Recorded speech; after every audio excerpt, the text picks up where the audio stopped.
Proposer un large choix de boissons aux voyageurs, c'est l'objectif de cette chaîne de magasins déjà présente dans plusieurs grandes gares de Suisse comme ici à Genève.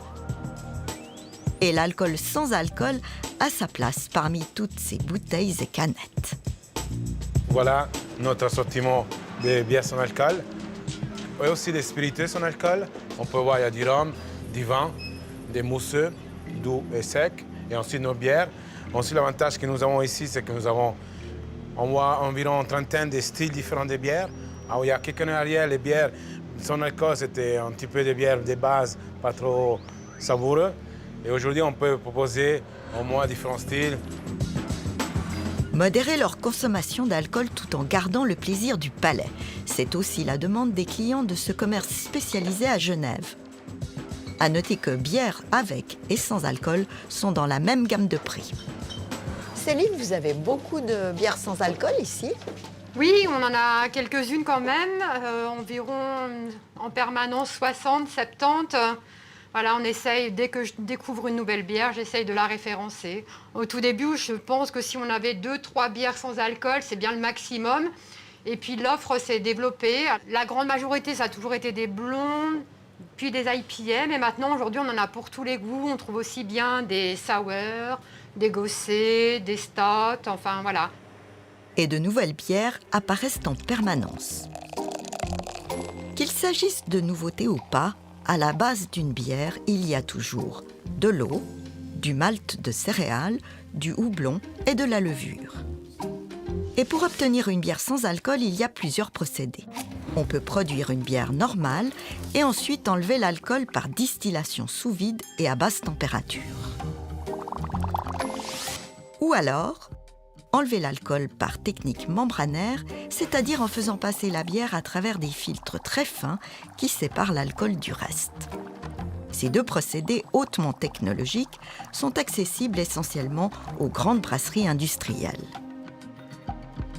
Mais enlever l'alcool n'est pas sans conséquence sur le goût de la bière, comme nous l'a expliqué Benoît Bach, professeur en œnologie et boissons distillées à Changin. Quand on enlève l'alcool, on va enlever également tous ces arômes. Et là aussi, il y a des nouvelles technologies qui permettent, quand on enlève l'alcool et ses arômes, de récupérer ces arômes et de les redistribuer après dans la bière initiale. Donc à la fin, on a un produit qui a resté en fait sur ses arômes, mais sans l'alcool. Une autre manière de produire une bière sans alcool, c'est d'arrêter la fermentation en retirant la levure dès que la teneur en alcool atteint 0,5% du volume, la limite déterminée par l'ordonnance sur les boissons pour que la bière puisse s'afficher comme sans alcool. Là, ça va être des méthodes qui vont être plus accessibles justement, par exemple, aux microbrasseurs où, comme vous l'avez indiqué, on va chercher à ne pas produire d'alcool. Donc on va travailler sur les maltes, on va travailler à ce qu'ils soient moins fermentescibles, donc ils donnent moins de cette possibilité d'alcool. On va travailler également avec des levures qui vont avoir moins de rendement, qui vont faire moins d'alcool également. Mais là aussi, on se retrouve sur des produits qui vont être un petit peu moins aromatiques parce qu'on a freiné ce processus. Et là, la chose qui va être souvent réalisée, c'est qu'on va pouvoir travailler sur les houblons. Donc un des ingrédients phares de la fabrication de la bière. Et parmi toutes les variétés de houblon, on va pouvoir travailler justement sur l'aromatique et créer ce qui n'a pas été réalisé pendant la fermentation et arriver à des produits vraiment très intéressants en termes gustatifs. Enfin, depuis peu, les brasseurs peuvent compter sur de nouvelles levures qui agissent plus lentement et ne transforment pas le maltose en alcool. C'est ce type de levure que la nébuleuse à Lausanne a utilisée pour sa première bière sans alcool lancée en janvier dernier. Les jeunes passionnés qui ont créé cette brasserie en 2013 avaient un tel projet depuis longtemps, mais ils n'arrivaient pas à un résultat qui leur plaise gustativement. C'est potentiellement une des recettes les plus challenging qu'on ait eu à faire. C'est très compliqué en fait de faire une sans alcool. Notre but, c'est de faire toujours des produits qui sont intéressants d'un point de vue aromatique. Partir pour faire un produit qui n'a pas d'alcool, c'est un peu comme faire de la cuisine sans calories, c'est un peu difficile. On ne peut pas mettre beaucoup d'ingrédients de base, alors qu'on a tendance à être très généreux dans nos recettes. Et donc, trouver une balance, avoir suffisamment d'arômes, avoir une présence en bouche, alors qu'il n'y a pas beaucoup de sucre de base, tout ça, c'est des complexités qui ont pris du temps. Grâce à la nouvelle levure, ils ont donc pu concocter une bière sans alcool qui leur plaît. En fait, on utilise une levure qui va s'arrêter de fermenter très tôt. Et puis, suite à cette fermentation, on va lageriser comme une bière normale. Donc, garder en cuve à température basse, mettre en bouteille, puis pasteuriser derrière pour faire en sorte qu'il n'y ait vraiment pas de risque de refermentation dans un deuxième temps. Donc ça, c'est une levure qui n'existait pas avant.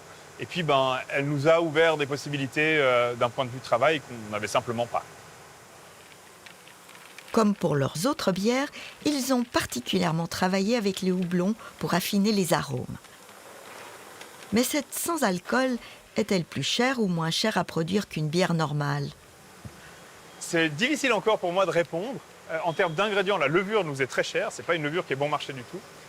Le temps de fermentation est plus court. On met beaucoup de houblon, donc ça contrebalance. Aujourd'hui, on ne pasteurise pas chez nous, parce qu'on n'a pas de pasteurisateur, donc on est obligé d'aller en extérieur pour le faire. Mais nous, d'un point de vue process, c'est clair, c'est un produit qui, a priori, est plus cher à faire. En tout cas, aujourd'hui. Cela dit, pour l'instant, ils vendent leur bière sans alcool légèrement moins chère que celle avec, afin de s'aligner sur les prix de ce marché et parce que les consommateurs ne s'attendent pas à payer plus cher pour un tel produit. Malgré la demande en augmentation, ils ne pensent pas pour l'instant sortir d'autres bières sans alcool. On adorerait lancer des styles différents. Il y a une complexité, parce que le style IPA passe très bien avec les sans-alcool, parce qu'on peut jouer sur le côté aromatique, houblon, etc. Les autres styles, tout ce qui est maltais, plus sucré, un peu plus compliqué. Donc aujourd'hui, on ne voit pas vraiment un autre style qui marcherait, en tout cas avec nos moyens technologiques. Si dans un deuxième temps on peut le faire et qu'il y a une demande sur le marché, ça nous intéresserait. C'est vraiment quelque chose qu'on pourrait creuser. Et il n'y a pas que la bière qui perd sa liqueur. En 2022, le vin, le vermouth ou même le gin se boivent aussi sans alcool. Les techniques d'élaboration de ces boissons ne sont pas forcément les mêmes que celles utilisées par les brasseurs. Vous trouverez interviews et explications sur notre site internet ou sur notre page Facebook. Ce qui est certain, en tout cas, c'est que dans cette offre d'alcool sans alcool, le marché de la bière est de loin le plus développé. Les clients consomment ces nouveaux produits en partie par goût, en partie pour des questions de santé. Notre équipe vous emmène dans un bar valaisan à l'heure de l'apéro.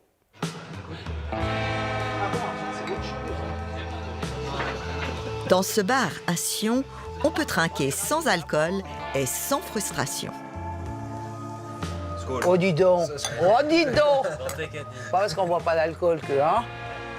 Cathy, la boss du lieu, a mis à sa carte une quinzaine de bières sans alcool que les clients apprécient. On peut boire une bière sans alcool qui ressemble à une bière avec alcool. Donc on peut boire avec tout le monde. Donc c'est pas qu'on boit une Biltz. Voilà. Donc, ou une Force 4. Ou une Force 4, voilà, exactement. Je la bois volontiers, même pas forcément parce qu'elle est sans alcool, mais juste parce qu'elle est bonne, quoi.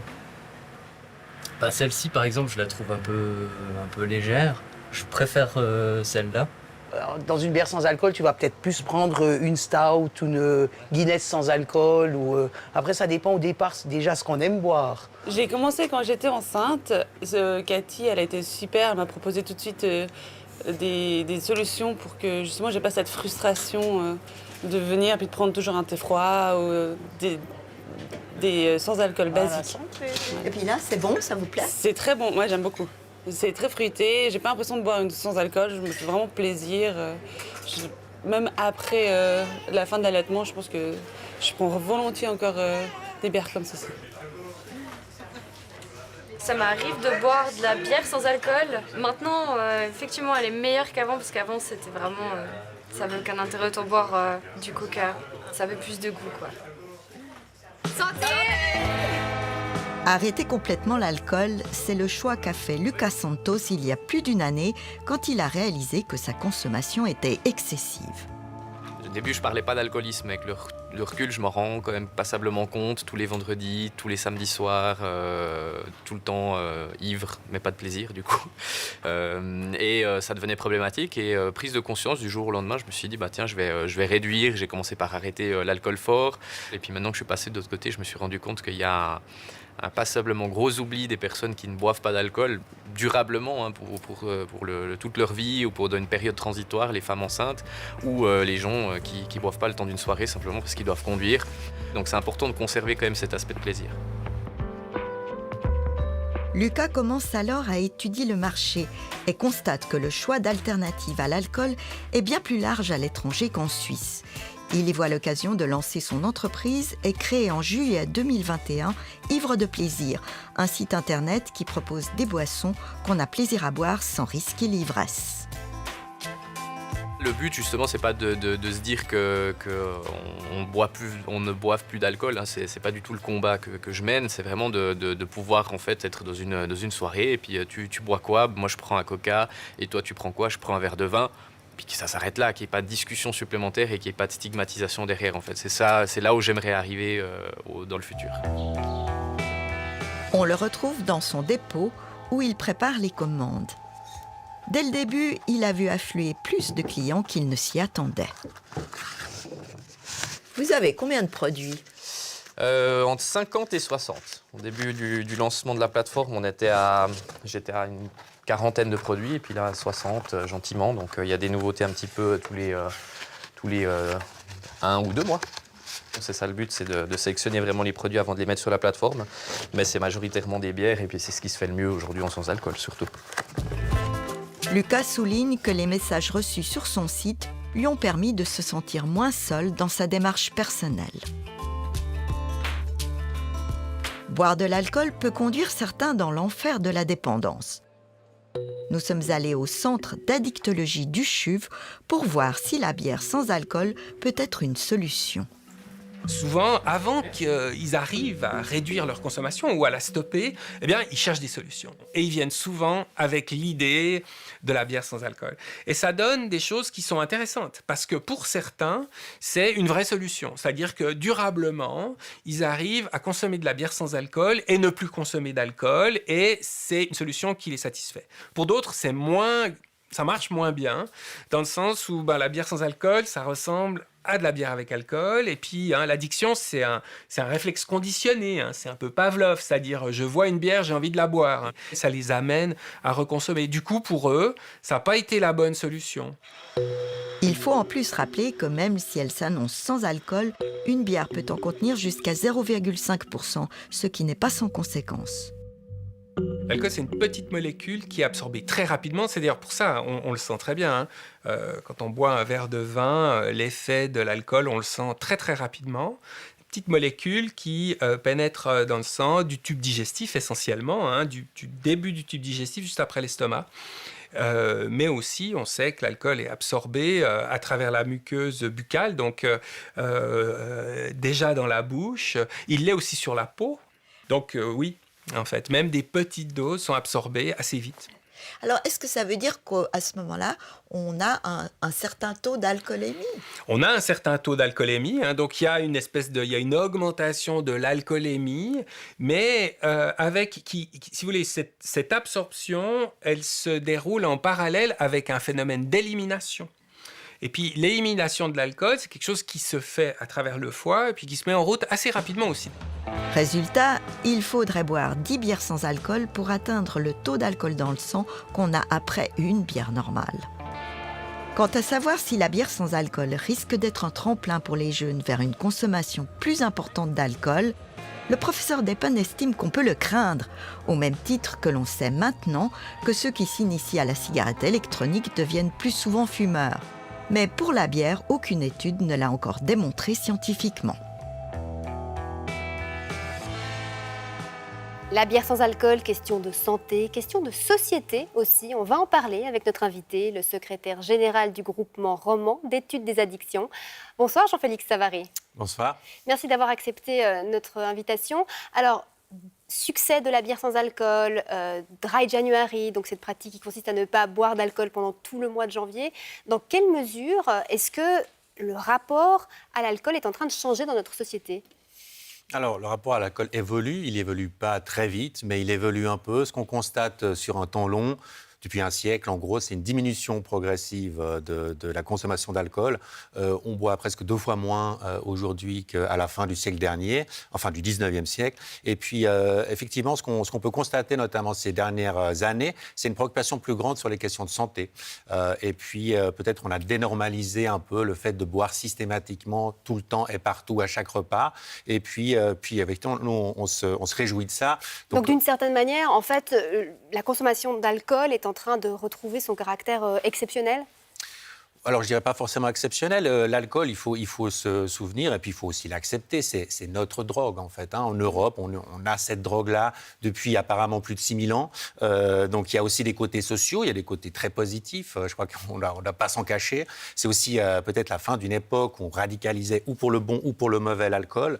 L'alcool peut être, et même, je crois qu'on le reconnaît, est tout à fait bénéfique pour la vie en société. Elle est bénéfique aussi pour des fois avoir un petit moment de détente. Mais il faut aussi prendre en compte l'autre partie de la médaille et les personnes qui peuvent être en grande souffrance, les personnes et leurs proches avec l'alcool. Mais alors, justement, on entend souvent, d'ailleurs, qu'en termes de culture, quelque part, dans notre culture, l'alcool a une place importante, le vin en particulier, la bière également. Est-ce que pour vous, ça, c'est quelque chose qui doit changer ? Alors nous, dans les addictions, on a appris une chose, c'est qu'en fait, on ne peut pas changer les êtres humains juste avec du prêchi-prêcha. Et effectivement, comme je le rappelais pour l'alcool, mais c'est le cas pour d'autres substances aussi, apparemment, l'être humain a cette appétence pour des produits psychoactifs. On va trouver aussi certains animaux qui ont des comportements du même type. Donc il faut juste l'accepter. Donc vous ne voulez pas changer la place qu'a l'alcool dans notre culture ? Il y a un alcoologue français, Jean Maisondieu, qui disait qu'en fait, sans l'alcool, on ne ferait plus de bébés, parce que l'alcool, c'est la médiation entre les hommes et les femmes pour se rencontrer. Alors, c'est peut-être un peu extrême, mais c'est rappeler aussi qu'effectivement, l'alcool a une place dans notre société, et puis c'est pas de ça qu'on parle. Ce dont on parle, c'est essayer de réduire la souffrance de certaines personnes, et cette souffrance peut être très importante. Donc, alors, la société doit faire la place à ces questions-là. Justement, en Suisse, 1 personne sur 5 boit trop d'alcool, c'est pas rien. Ces personnes-là, qu'est-ce qui les met sous pression ? Qu'est-ce qui les pousse vers cette consommation excessive ? Alors, effectivement, nous, on se bat pour une régulation du marché qui soit peut-être un peu plus responsable. Aujourd'hui, la Suisse se classe parmi les pays les plus libéraux du monde en matière d'alcool. Effectivement, dans la grande distribution, certaines chaînes que je ne citerai pas sont toujours à mettre en avant des produits alcoolisés. Donc, concrètement, comme en termes de régulation, qu'est-ce que vous exigeriez ? Il faudrait probablement agir davantage sur les promotions, sur la disposition des magasins, sur aussi les politiques de prix, pour pouvoir avoir peut-être une politique qui respecte mieux les intérêts de tout le monde. L'autre côté sur lequel on met l'accent, c'est de pouvoir aussi avoir des moyens notamment pour la prévention, l'intervention précoce et puis pour le traitement. Plus de régulation et plus de prévention, c'est votre message, Jean-Félix Savary. Merci beaucoup. Merci à vous. Bonne soirée. Vous aussi.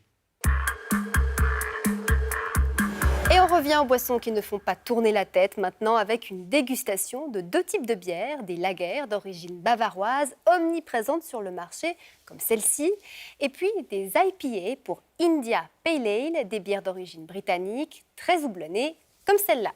10 bières au total donc et des dégustateurs plutôt déçus en bien. Au cœur de Genève, la Taverne de la Madeleine. Un restaurant ouvert il y a 100 ans par la Société coopérative anti-alcoolique d'alimentation. Il était spécialement destiné à la classe ouvrière et il avait pour mission de participer à la lutte contre l'alcoolisme qui sévissait au XIXe siècle. C'est là que nous avons convié nos 5 dégustateurs. Eva Roffler, responsable de Cubir, vente de bière en ligne.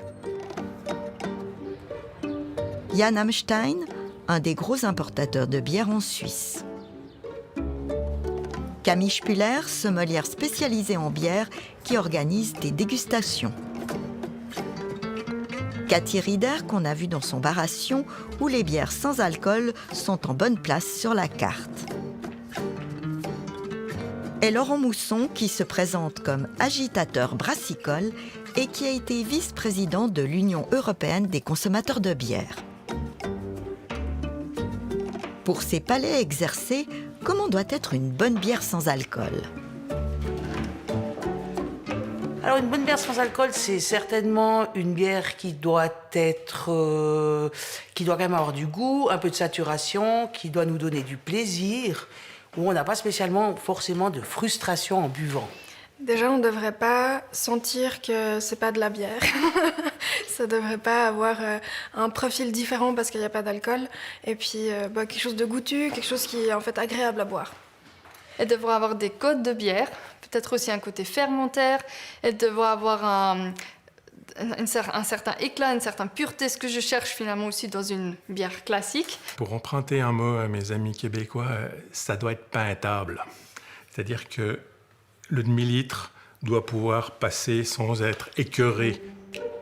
Nous avons d'abord soumis à nos dégustateurs 5 bières de soif style lager, puis 5 bières affichant l'appellation IPA.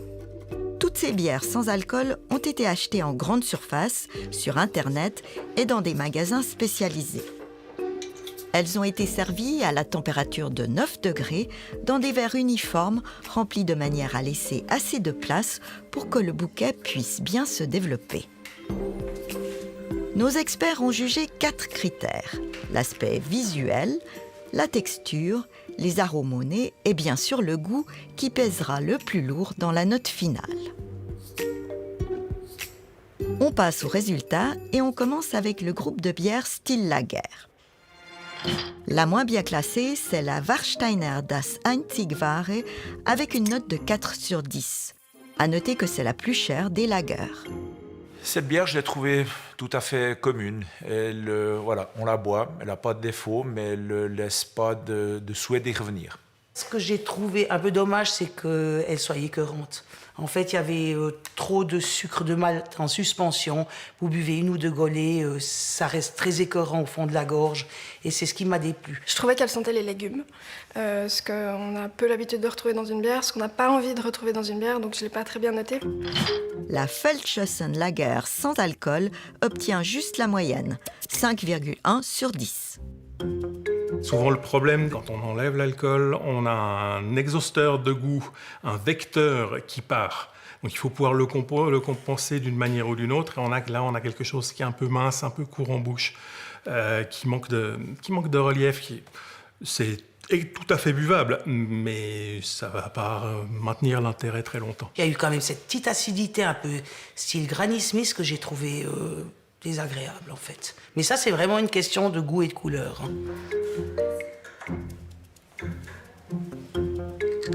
Troisième sur 5, la Heineken 0.0 Pure Malt Lager, 5,3 sur 10. Ce qui m'avait surpris, c'est ce nez qu'on retrouve de banane mûre, qui est typique de levure bavaroise qu'on utilise pour des Weizenbier. Donc là, comme on était dans les catégories lager, à mon avis, c'est pas tout à fait logique. J'étais plutôt dans un univers de cidre presque, un côté très poire prononcé, mais pas dans une optique bière. Je l'ai trouvée super agressive, elle avait un goût de sirop de glucose en fait, un goût de sucre très artificiel. Au deuxième rang, la Granalpine Senza, 5,7, une note résultant d'avis contrastés. Aussi très douce, en bouche, un peu vraiment trop épaisse, sirupeuse, et surtout une vilaine astringence en fin de bouche et une persistance.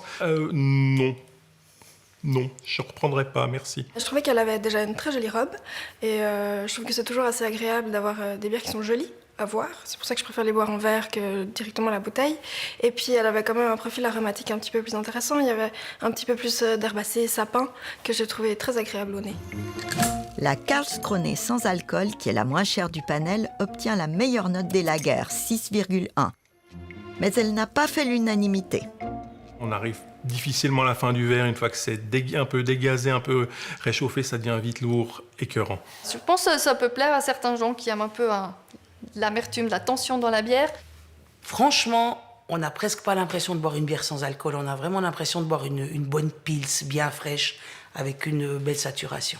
Je l'ai trouvé, elle est goulayante. C'est une bière pour se désaltérer que j'ai trouvé très agréable. Et c'est surtout sa présentation aussi, où elle avait une belle mousse. Et pour moi, la mousse est très importante de la qualité d'une bière. On passe maintenant à la catégorie IPA. La Placebo IPA de Dr Gabs obtient 4,6 sur 10. Une note qui reflète davantage la surprise des dégustateurs face à cette IPA que leur appréciation concernant sa qualité. Le problème de cette bière, c'est pas que je ne l'ai pas aimée, c'est qu'on doit juger une IPA. Pour moi, il n'y avait absolument rien de houblonné là-dedans. On avait vraiment cet arôme d'ananas qui restait en fin de bouche. Alors pour quelqu'un qui aime une bière fruitée, on pourrait presque lui mettre un 8. Mais pour une IPA, je vois vraiment pas où était l'amertume. Je ne l'ai pas du tout retrouvée en fait. C'est pour ça que je lui ai mis une mauvaise note. Celle-ci, je l'ai jugée en fait hors cadre. En tant que telle, elle est très bonne. Moi, c'est un goût que j'aime beaucoup, ce côté un peu acidulé, bonbon. Il y avait même un goût un peu yogourt, très fruité.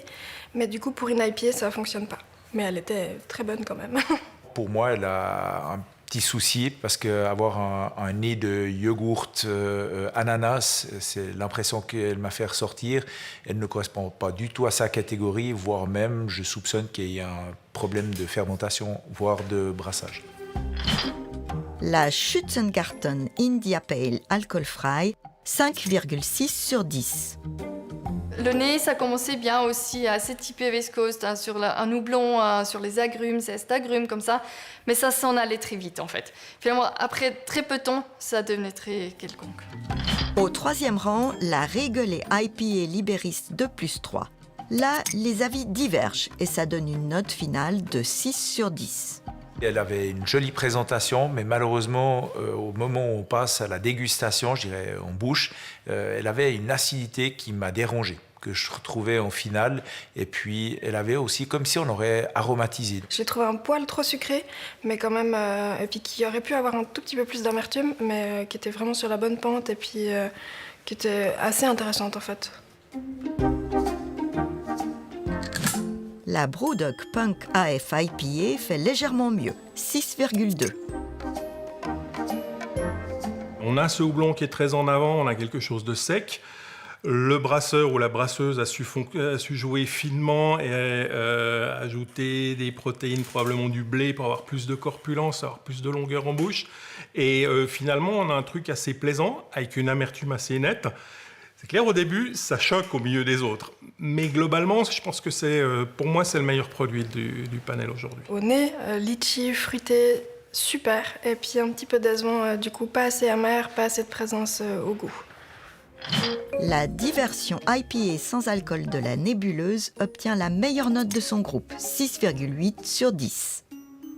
Je l'ai effectivement bien appréciée parce que pour moi, elle correspond de toute pièce à une IPA. Elle est légère, elle est facile à boire, elle a quand même un joli houblonnage qui est présent, qui fait rappeler ce côté IPA, ce côté agrumes, grapefruit qui est bien prononcé, mais sans être exagérée. Elle est quand même pour moi toujours une bière désaltérante, mais de spécialité IPA. Dans cette bière, ce qui m'a plu, c'était le nez. Il y avait, surtout au début, initialement, voilà, au premier nez, un côté agrume venant du houblon. Et le houblon, c'est finalement un élément clé dans une IPA. Donc ça m'a bien plu. Derrière aussi le côté grain, dans un vraiment bon sens. Quelques impressions encore au terme de la dégustation. Je pense que j'ai été un petit peu trop exigeante en partant à la base et du coup j'ai été un peu déçue. Alors qu'en fait, fondamentalement, il y a des bières qui n'étaient pas si mal que ça. Alors je dirais ce qui est extraordinaire, c'est l'évolution qu'il y a eu ces dernières années sur les bières sans alcool. À l'époque, il fallait vraiment s'en coubler pour boire une bière sans alcool. Aujourd'hui, il y a des choses qui sont très intéressantes, qui ont un niveau de qualité qui est extraordinaire et qui même, on peut s'y méprendre. On pourrait croire qu'il y a de l'alcool. Donc si on ne vous le dit pas, vous pouvez être bluffé. Vous êtes informés, à vous de choisir. On change d'univers maintenant pour plonger dans une réalité plus sombre, celle des investissements boiteux proposés par des pseudo-sociétés de trading en ligne. Vous avez certainement déjà vu des annonces de ce type avec des témoignages, la perspective de gains faramineux, des courbes, des chiffres dans tous les sens. Eh bien, certains ont eu le malheur d'y croire, ils y ont laissé leurs économies. Une enquête de nos collègues tessinois de la RSI, adaptée par Claudio Personeni. Tout commence avec ce type d'article prétextant des gains faramineux réalisés par des personnalités. Vous les avez déjà vus sur les réseaux sociaux. Mise en page d'un journal local, logo de la SSR et en guise de protagoniste des VIP locaux comme ici, le président de l'UDC, le Tessinois Marco Chiesa. C'est tout copié, c'est tout falsifié, mais c'est fait d'une manière tellement réaliste. C'est incroyable. Je peux comprendre que certaines personnes se sont demandé si c'était vrai. Marco Chiesa n'est pas le seul à avoir vu son image abusivement utilisée. Federer, Wawrinka, Willy Maurer aussi, et même Fabio Briatore, l'ex-patron de l'écurie de Formule 1 Benetton, y ont eu droit. J'aimerais dire que dans toute cette telenovela de gains avec des bitcoins, Flavio Briatore n'y est absolument pour rien. En fait, tout est faux. Y compris les témoignages. Regardez. Le Genevois Joseph Basso aurait gagné plus de 5 000 francs en seulement 2 semaines. En réalité, il s'appelle Alex Rich. Il vit à Chicago, aux États-Unis. Ces personnes, comme leurs prétendus investissements à succès, n'existent tout simplement pas. Et pourtant, certains y ont cru.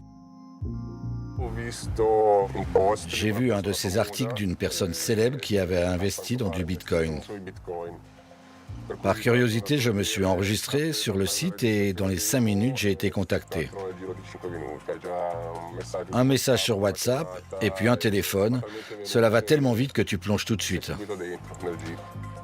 Au début, les choses se passent toujours bien. Je me suis laissé convaincre d'investir près de 2000 francs. Et en fait, à la fin du premier mois, j'ai fini avec un surplus de 9000 francs. Et puis je suis arrivé à un point de non-retour. Pour me sortir de ce qu'ils appellent la zone à risque, j'ai misé encore plus d'argent. Et j'ai encore essayé de miser de l'argent. Et à la fin, je suis tombé. J'ai encore investi pour essayer de me sortir de cette zone à risque, mais sans résultat. Tu as tout perdu? À la fin, j'ai tout perdu. Combien as-tu perdu? Au total, avec Excentral, 10 000 francs. Jacob non plus n'a pas su résister aux sirènes de ces sociétés de courtage en ligne. Il confie d'abord une petite partie de ses économies à UPRO-FX. Un premier succès aidant, il se laisse rapidement convaincre à investir toutes ses économies, près de 40 000 francs. Mais la douche froide ne tarde pas. Un jour, je regarde sur ma plateforme et je m'aperçois que mon avoir s'est écroulé. De 25 000 francs, il est passé à zéro en 2 jours. Ils m'ont dit que c'était le risque du trading, qu'ils ne pouvaient rien y faire, que j'avais investi et malheureusement tout perdu. J'ai eu une période très difficile. Je ne dormais plus la nuit. J'ai eu des crises d'angoisse. J'en suis sorti seulement maintenant. Mais ça a été une longue période de dépression. Nous avons voulu savoir qui se cache derrière ces annonces. Nous nous sommes donc inscrits sur un de ces sites de courtage en ligne. Le téléphone n'a pas tardé à sonner. Allô, monsieur Nicolas, vous m'entendez? Je me permets de lire ce que je vois. Gentilino, Suisse, code postal 6925. J'imagine que c'est vous? Et voilà qui se trouve derrière tout cela. Des dizaines de sociétés de courtage en ligne comme Excentral, Tradewell, 100 Investing ou Brokereo. Toutes sont basées à Chypre et toutes sont parfaitement légales. Elles ont été autorisées par la SAISEC, l'autorité de surveillance chypriote. Pour recruter des clients, tous les moyens sont bons. Charme, humour, mensonge et même intimidation. Une fois le client ferré, l'objectif est simple, lui faire investir un maximum d'argent dans ce qu'on appelle les CFD, des contrats pour différence. Ce sont en fait des produits dérivés, des paris à court terme sur l'évolution de différentes valeurs, des actions, des matières premières, des indices boursiers ou des crypto-monnaies. Comme nous l'explique Alessandro Moretti, analyste financier. Prenons l'exemple d'un CFD sur un titre d'Apple. C'est un contrat que je passe avec le courtier qui s'engage à me restituer la performance que fait le titre, en bien comme en mal. Ainsi, si je mise 100 francs sur l'accroissement du titre Apple et que celui-ci augmente de 1% à la fin du délai convenu, je gagnerai 1 franc. A contrario, une diminution de 1% me fera perdre 1 franc. Mais les CFD sont surtout des instruments financiers à effet de levier. En clair, si on investit 100 francs avec un effet de levier d'un facteur 10, c'est comme si on misait 1000 francs sans les avoir. Cela signifie qu'un éventuel gain sera multiplié par 10. Idem évidemment pour une perte. Caisse de résonance. Le problème, c'est que dans le négatif, votre compte descend à 0. Vous n'avez aucun moyen de récupérer. Mais où va donc l'argent perdu? Dans les poches du courtier. Comme c'est un contrat que je fais avec le courtier, si je gagne, le courtier perd. Mais si je perds, le courtier gagne. C'est vraiment un montage complètement faussé. Le courtier n'a aucun intérêt à faire gagner le client parce que la contrepartie, c'est lui. C'est un château construit sur du vent. Le client ne se rend même pas compte que finalement, c'est comme s'il jouait au casino avec des cartes découvertes. Il ne gagnera jamais. En revanche, le client est assuré de perdre un maximum. Les effets de levier proposés par ces courtiers sont totalement invraisemblables. 100, voire 400 fois la variation du cours. Un effet de levier à 400 ? Comment tu juges cela ? Mais c'est nul, même un professionnel, 400, mais jamais, même 100. Un courtier traditionnel monte à 4, maximum. Le bras armé de ces plateformes de courtage en ligne, c'est l'Account Manager. Pour en rencontrer un, nous sommes allés en Roumanie. Beaucoup de centres d'appel des courtiers chypriotes se trouvent en effet ici. Florian a travaillé pendant 1 an dans un des call centers de la société 24 Options. Une société de courtage avec siège à Chypre et des centres d'appel dans l'est de l'Europe, en Albanie, en Bulgarie et en Roumanie. On engageait des gens avec une expérience proche de zéro en matière d'investissement. On les formait pendant une brève période, 1 ou 2 semaines. La formation se basait principalement sur comment spéculer sur l'émotion des personnes. Le but principal était de comprendre combien d'argent le client était prêt à investir et surtout savoir combien il en avait. 24 Options n'est pas une société quelconque. C'était une des principales plateformes de trading enregistrées à Chypre jusqu'à l'an dernier. Elle a même sponsorisé la Juventus. L'argent qui rentre généralement ne ressort pas. La perte du client, c'est le gain de l'agence. C'est comme ça et ce sera toujours comme ça. Donc vous aviez des directives précises qui vous disaient de faire perdre vos clients ? Oui. Évidemment, il fallait les faire perdre, mais pas tout, parce qu'en lui laissant un peu, il pourrait tenter de réinvestir encore. Les économies de toute une vie qui, 9 fois sur 10, partent en fumée. Certaines sociétés, comme OptionStar et ses filiales, ont réussi à faire perdre des sommes astronomiques à leurs clients. Ces comptes 2019, mis au jour au terme d'une enquête des autorités financières, ont montré qu'elle avait réussi à faire main basse sur près de 7 millions de francs d'épargne, rien qu'en Suisse. Et 200 millions dans toute l'Europe.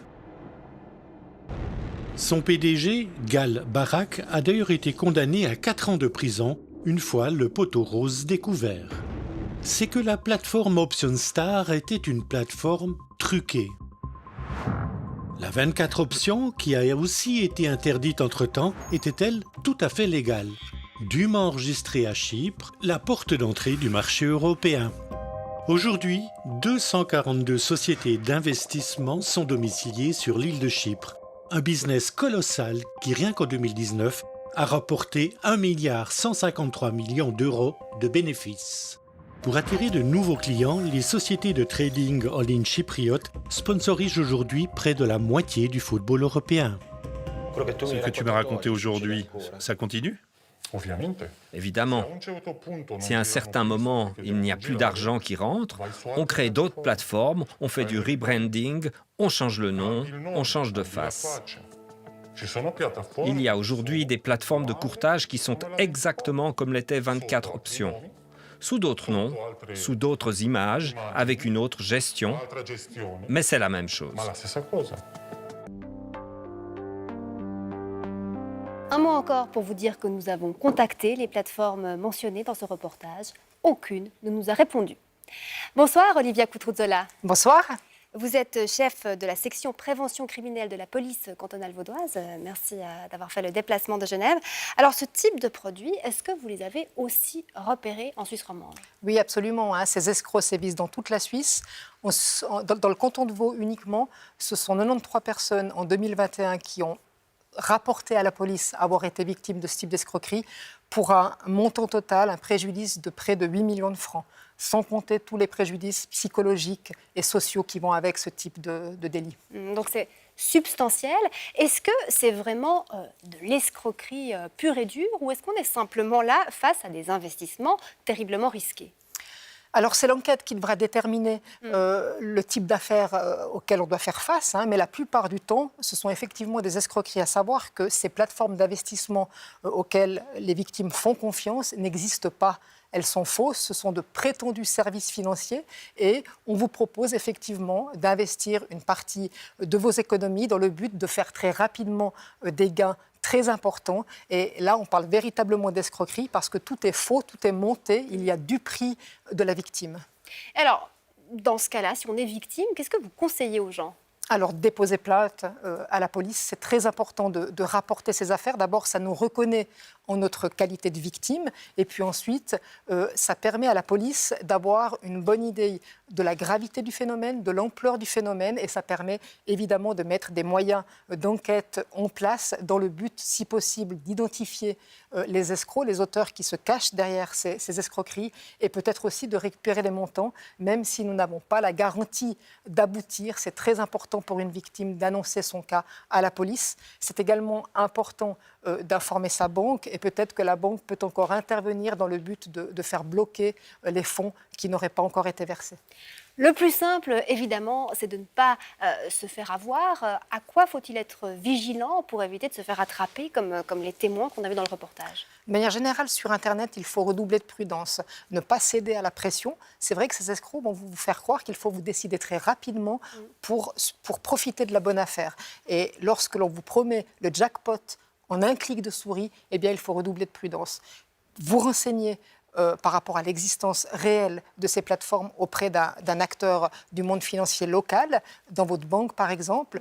Vous renseignez également auprès de la FINMA, qui est l'organe de contrôle des marchés financiers. La FINMA tient une liste noire et elle va répertorier toutes ces prétendues sociétés avec lesquelles il ne faut pas travailler. Voilà. Mais de manière générale, se dire que lorsque l'on commerce sur Internet, eh bien, il faut redoubler de prudence et ne pas investir sans s'être renseigné prudemment et avec beaucoup de patience avant. On mettra d'ailleurs le lien vers la liste noire de la FINMA à disposition sur notre site internet. Alors, il y a la fraude à l'investissement, mais la criminalité numérique, en fait, elle est en train d'exploser en Suisse. Augmentation de 24% sur 2021. J'ai envie de vous dire, mais que fait la police ? Internet, c'est une brèche très intéressante pour les escrocs parce que les gens sont moins prudents lorsqu'ils commercent, encore une fois, au travers du web. Et la police va faire un gros travail de prévention. On travaille avec des ressources intercantonales, avec de nombreuses campagnes de prévention criminelle. Prévention, mais est-ce que vous avez les moyens de courir après ces voleurs d'un nouveau genre qui sont actifs sur des réseaux internationaux ? Nous avons une division enquête cyber de spécialistes à la police cantonale vaudoise qui enquête spécifiquement sur ces délits cyber. Et puis nous travaillons en mutualisant les ressources intercantonales de manière à pouvoir offrir les bonnes réponses et les réponses les plus efficaces possibles face à ce type de criminalité. Merci beaucoup, Olivia Cutruzzola. Très belle soirée à vous. Belle soirée, merci.